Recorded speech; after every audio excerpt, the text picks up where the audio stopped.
the Bangladesh issue, and Dr. S. Shankar is to brief the meeting. What's your takeaway from the whole situation which is panning out in Bangladesh? Because Sheikh Hasina took off from Bangladesh. She landed in Delhi, in India. Your takeaway from this whole issue? Well, look, as far as India is concerned, I think the first and most important signal we need to send to the people of Bangladesh is that we stand with them. That there is no other vested interest that India has. We have interests, obviously, in a peaceful, prosperous Bangladesh, but we are with the people. We stand for their right to determine their own political destiny and their own representatives. Having said that, we obviously have to be very much on alert. There are some disturbing reports coming, as you know, of attacks on Hindu homes, temples, and individuals. One might hope this will calm down, especially because every sort of popular uprising is followed by some degree of anarchy. We all saw the pictures of looting, etc. yesterday. It may calm down and stabilize in a couple of days, in which case we don't have to worry. If it doesn't, then of course there is a risk even of refugees fleeing to our country, and that would be a matter of grave concern. Third, obviously, I'm sure that our High Commissioner and our staff there are safe and they're monitoring the situation closely.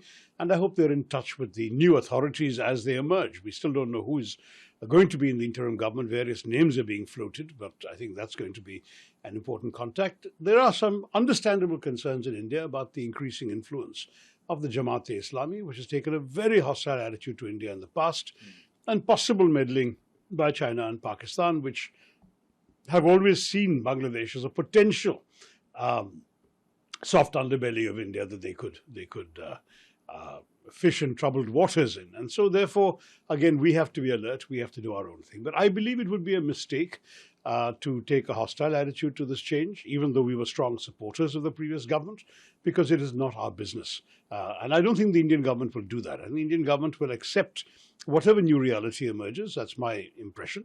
And that they would actually work seriously with the new authorities, because peace and progress in Bangladesh is not only in the interests of the Bangladeshi people, it's also in our interests. We don't want an unstable or an unfriendly neighbor.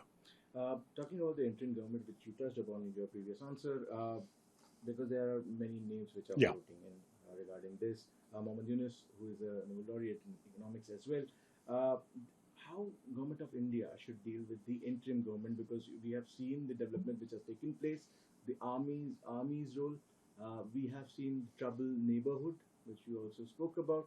How should government of India deal with the interim government now therein? I think constructively. I think we should make ourselves available, our good officers, to help them in whatever way. India must reassure everybody that we are not an unfriendly power, that we have no desire to dominate or control what's happening in Bangladesh. We would like to be helpful.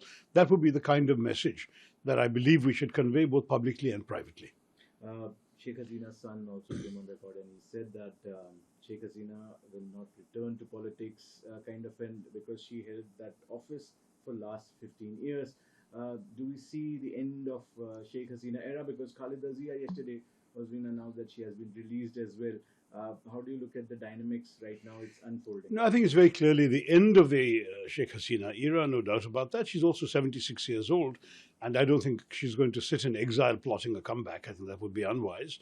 And we've seen an unfolding drama in the last half a century between the forces associated with the liberation movement, Sheikh Mujibur Rahman and now his daughter, for a lengthy period of time. And on the other side of the fence, people associated more with the military and to some degree with the more Islamist forces within Bangladesh. Don't forget, Bangladesh used to be East Pakistan.